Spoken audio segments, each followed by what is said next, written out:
ফয়জল কোরআন জামে মসজিদ মাদ্রাসার উদ্যোগে প্রাক্তন ছাত্রদের পূর্ণমিলনী পাগড়ি প্রদান উপলক্ষে ওয়াজ ও দোয়া মাহফিলে সম্মানিত সভাপতি আল্লাহ মোহাম্মদ রহমতুল্লাহ, সভাপতি কর্ণপুরা কেন্দ্রীয় জামে মসজিদ, উপস্থিত অন্যান্য উলেমা একরাম ভাইরা, রাজনৈতিক দলের নেতৃবৃন্দ, এলাকার মুরব্বিয়ান, সুধীমণ্ডলী, বাড়িতে বসে পর্দা আড়ালে যে সকল মা বোনেরা আমার এই বক্তব্য শুনছেন, আজকে ওয়াজ মাহফিল কিন্তু দুইটা পর্বকে সামনে নিয়ে করেছে। প্রাক্তন ছাত্রদের পুনর্মিলনী, পাগড়ি পড়ার অনুষ্ঠান। প্রাক্তন ছাত্র আমরা যারা শিক্ষা প্রতিষ্ঠানে পড়াশোনা করি, সেটা কিন্তু কয়েক বছর পর পর প্রত্যেক প্রতিষ্ঠানে, শহরে এগুলা বেশি হয়, গ্রামে হয়তো কম হয়, একটা গেট টুগেদার অনুষ্ঠান কিন্তু হয়। তাদের কখনো অ্যাসোসিয়েশন থাকে কিংবা কখনো শিক্ষা প্রতিষ্ঠান থেকে উদ্যোগ নিয়ে তাদের জন্য আলাদা একটা ব্যবস্থা করা হয়। আর পাগড়ি পড়ার অনুষ্ঠান হলো যারা কোরআনে হাফেজ হন তাদেরকে এটা একটা সম্মাননা দেওয়া, পুরস্কার দেওয়া, স্বীকৃতি দেওয়া, পরিচয় করে দেওয়া, এবং এখন থেকে তারা কোরআন হাফিজ হিসাবে সবার কাছে পরিচিত হন। সেটা একটা ইতিহাস আছে। হাজার হাজার বছরে আজকে ইসলাম যে পর্যায়ে এসছে, 800 কোটি পৃথিবী, 800 কোটি মানুষ এই পৃথিবীতে বাস করে, তার মধ্যে প্রায় 200 কোটি মুসলমান।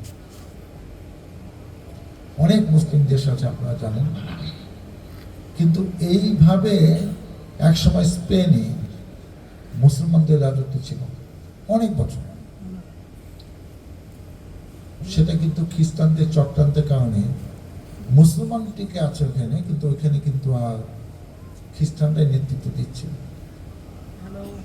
মুসলমানরা যেন তাদের ধর্মকর্ম ঠিকভাবে করতে না পারে, এটা নিয়ে কিন্তু অনেক চক্রান্ত যুগে যুগে, শত শত হাজার বছর আগে হয়েছে। ছোট ছোট ঘটনা, আমরা হয় কি 3 বার জেলে ছিলাম, তো অনেক বড় বড় হুজুর ওলামা একরাম মাদ্রাসাতে পড়ে, দেলাওয়ার হোসেন সাইদি পাশাপাশি রুমে ছিল, মুজাহিদি সাহেব, এই কামরুজ্জামান, জামাত ইসলামে খুব অনেক নেতার সাথে কাশিমপুর কারাগারে, ঢাকা কেন্দ্রীয় কারাগারে দেখা সাক্ষাৎ হয়েছে। ওনারা যে কি জানে সেটা আপনার সময় মতো দেখতে পারবেন, এবং তাদের সাথে যারা মিশছে তারা জানে। তো সেটা হলো যে অনেক কথা শুনেছি, বইপত্রে পড়েছি। অনেক আগে হতো কি জানেন, কোনো একটা দেশে রাজধানীতে একটা মসজিদ আছে, 2টা মসজিদ আসতো। খ্রিস্টানরা টাকা দিয়ে লোক ভাড়া করতো যে ও নামাজ পড়তে আসলে জুতা কিংবা স্যান্ডেল ভালো ভালো যেগুলো আছে চুরি করবে। আপনি চিন্তা করেন, ধরেন আপনি একটা ভালো জুতা কিনে নামাজ পড়তে গেছেন, জুতাটা হারিয়ে গেছে, আবার একটা স্যান্ডেল কিনছেন, তারপরে দেখলেন ওই স্যান্ডেলটা হারিয়ে গেছে। সবার মনোবল কিন্তু অত শক্ত না যে এইসব কোনো কিছু না মনে করে, আমি কোনো কিছু তোয়াক্কা না করে আমি এটা মানে প্রত্যেক জুম্মাকে আমি একদম আল্লাহকে পাওয়ার জন্য, ডাকার জন্য রীতি অনুযায়ী নামাজ পড়তে যাবো। যাদের মনোবল দুর্বল তারা তো 2-4 জন নাও যেতেই পারে, আচ্ছা বাসায় পড়ুন না, জমার নামাজ তো বাসায় পড়া যায় না, কিন্তু অন্য নামাজ তো বাসায় পড়াই যায়। এরকম করে করে তারা কিন্তু অনেক চেষ্টা করে হয়নি, তারপর বাধা দিত, ভয় দেখাইত। তারপরে সবচেয়ে যেটা গুরুত্বপূর্ণ চক্রান্ত ছিল, অনেক জায়গায় প্রেসে আপনি কোরআন শরীফ ছাপাবেন, প্রেস মালিককে ডেকে বসে ছাপাইতে পারবে না। তারপর কোরআন শরীফ ছাপায় মসজিদে আনছেন, মসজিদ থেকে চুরি করে নিত। অনেক দেশে কোরআন শরীফ অনেক আগে পুড়ে ফেলছে, ওই প্রেসকে বসে এটা মার্কেটে আসবে না। মানে আপনি পবিত্র ধর্মগ্রন্থ কোরআন সেটা যদি চর্চা না করতে পারেন, সেটা যদি আপনার মানুষকে শিখাতে না পারেন, তাহলে তো এটা নিয়ে মানে ইসলামের চর্চাটা তো হইল না। তখন যারা ইসলামী নেতৃত্ব দিছিল তারাই চিন্তা করলো যে এইভাবে তো হবে না, কারণ খ্রিস্টানদের সংখ্যা বেশি। তারা যদি সারা পৃথিবীর সব জায়গায় চক্রান্ত করে, তাহলে আমরা এই পবিত্র ধর্মগ্রন্থ কোরআন আমরা পাবো কেমনি? কারণ তাদের প্রেসে কোরআন ছাপা হয়, আরও অনেক ব্যাপার আছে। তখন তারা চিন্তা করলো যে না, ওদের কোনো চক্রান্তের কাজ হবে না, কোরআন মুখস্থ করে রাখবো না। তারপরের থেকে কিন্তু এই হাফেজ হওয়া, কোনো চক্রান্ত কাজ হবে না। আজকে লক্ষ লক্ষ কোটি কোটি লোক কোরআন হাফেজ সারা পৃথিবীতে, এবং কোনো চক্রান্ত কাজ হয় না। এখনো তারা এগুলা নিয়ে মাথা ঘামায় না। এখন কোথাও মসজিদ বানান, ওয়াজ মাহফিল করেন, ইসলামী জলসা থাকেন খ্রিস্টান দেশে, আমেরিকায় আমি 14 বার গেছি, শত শত মসজিদ, প্রত্যেক শহরে মসজিদ আছে, কোনো সমস্যা নেই, কোনো বাধা দেয় না। কারণ বাধা দিয়ে কোনো কাজ হয়নি, শত শত বছর বাধা দিয়ে দেখছে এটা কোনো কাজ হইতেছে না, তারা মুখস্থি করে ফেলছে।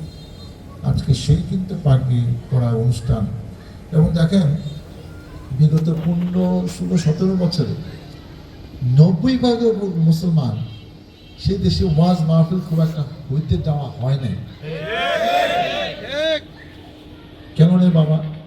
তো বেশিরভাগ এমপি, মন্ত্রী, সচিব, আমলা, ডিসি, এসপি সবই তো মুসলমান, ওসি, ইউনো। মানে ওয়াজ মাহফিলের মধ্যে কি হইব? আজকে মিজানুর রহমান আজারি, তাকে ওয়াজ করতে দেয় নাই। মাওলানা তারিক মনোয়ার এবং আরও অনেক যারা আছে তাদের কিন্তু অনেক জায়গায় কথা বলতে দেয়নি। পুলিশ গিয়ে বাধা দিছে, 144 জারি করছে, প্যান্ডেল ভাঙা দিছে, আগুন লাগাই দিছে, প্যান্ডেল থেকে লোক ধরে নিয়ে আসছে, আওয়ামী লীগ হামলা করছে, কত রকম কাহিনী। অনেক বড় বড় বলে একটা বক্তৃতা দিছে, মাইক কাজে নিছে, তাহলে উঠে দিছে। আপনি কি করেন?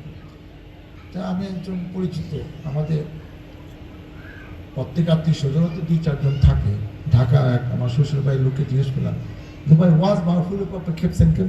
সে আমলি দিয়ে ছোটোখাটো না। ভাই আপনি বুঝেন না, ওরা যেসব কথা কয় এগুলো আমাকে গায়ে লাগে। আমাকে গায়ে লাগে মানে এই যে অত্যাচার, দুর্নীতি, চাঁদাবাজি, এইসব যে কথা কয়, নিয়মের কথা, নামাজ পড়া, তো এগুলো তো আমাকে দলের সাথে যায় না। আমাকে আপনার দল কি মুসলমানের দল না? আপনি আমার মুসলমান না? দলের সাথে যায় নাকি? সে আকাম করেন কেন? সে অন্যায় কাজ করেন কেন?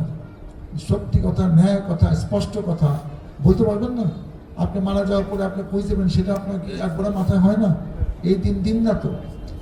তারা হয়তো আমার সাথে তর্ক করে না, কিন্তু মাথায় একটা যে এরা যা করতেছে এটা তো আমাকে বিরুদ্ধে করতেছে। ওয়াজ মাহফিলে যা বলে এটা নাকি আওয়ামী লীগের বিরুদ্ধে যায়। যারা আকাম করবো তারা বিরুদ্ধে যাইবই, তাই বলে ওয়াজ মাহফিল বন্ধ থাকবে?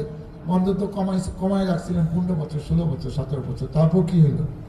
ওয়াজ বন্ধ করতে পারেন, আপনারা পলায় গেছে। আল্লাহ বিধান এটা।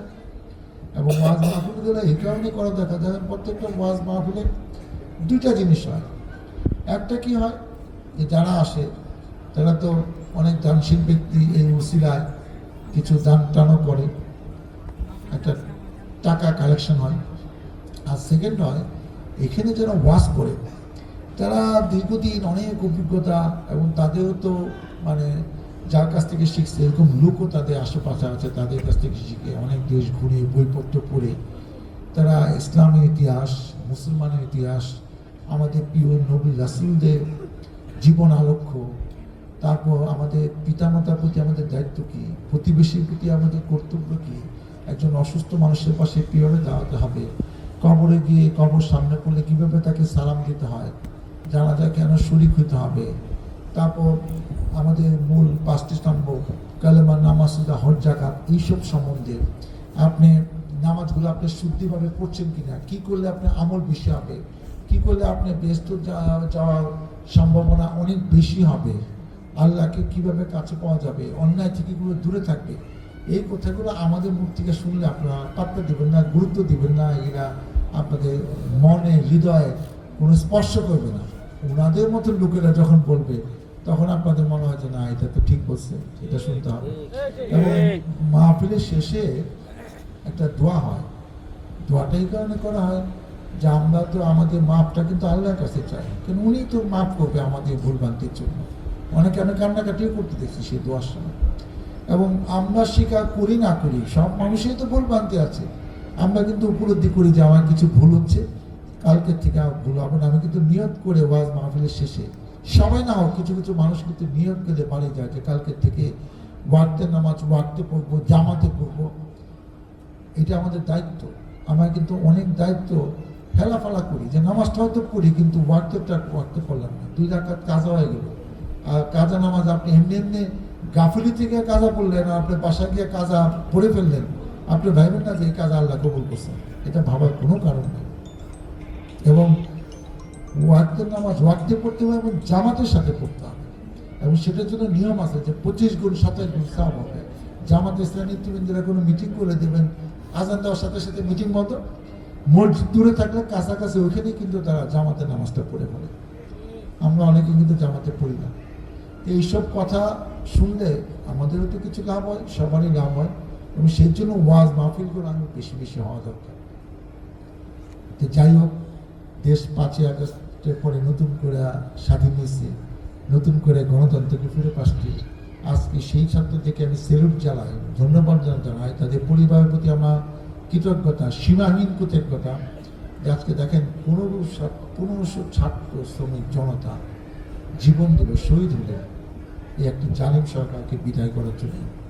15,000 ছাত্র শ্রমিক জনতা আহত হয়েছে, কারো 1 চোখ নাই, কারো 2 চোখ নাই, 1 হাত নাই,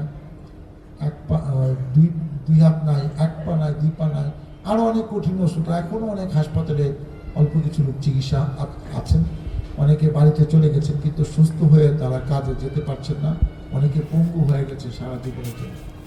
দেখেন, নির্বাচন একটি সরকারের পালাবদল ঘটে, জনগণ ভোট দিবে যে এই সরকার ঠিক কাজ করেছে কিনা, এই সরকার আরো 5 বছর পরে ক্ষমতায় থাকবে কিনা।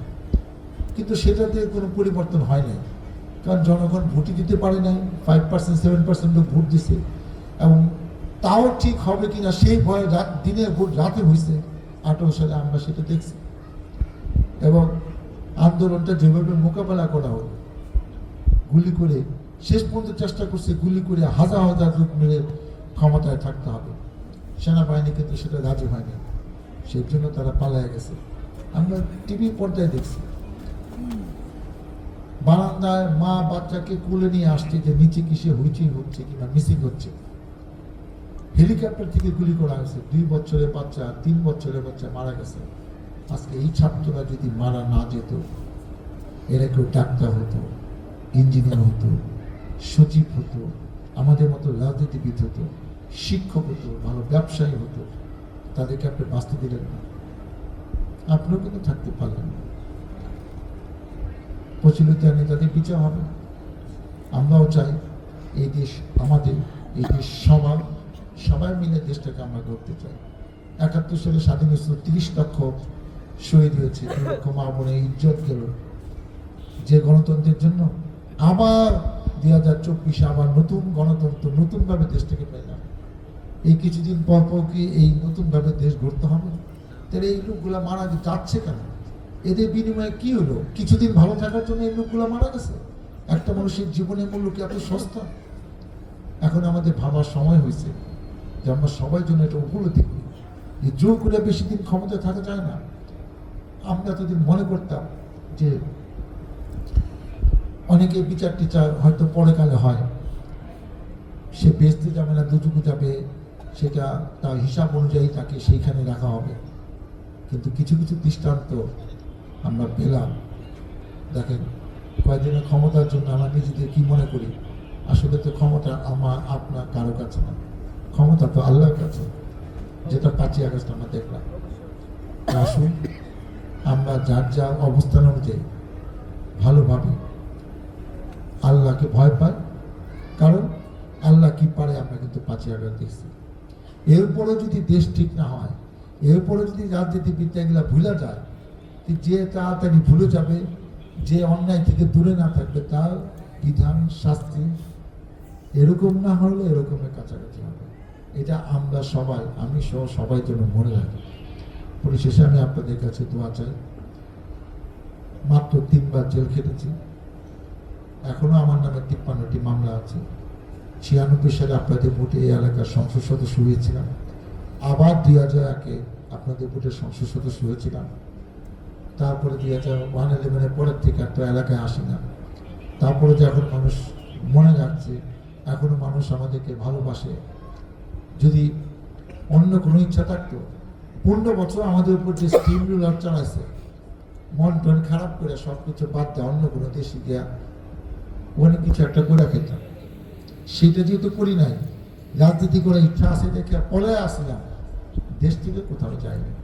আমার বাবা 79 সালে আপনাদের পটিয়া এলাকার সংসদ সদস্য হয়েছে, সে 90 সালে মারা গেছে, সে কিন্তু জেরামতে শুয়ে আছে।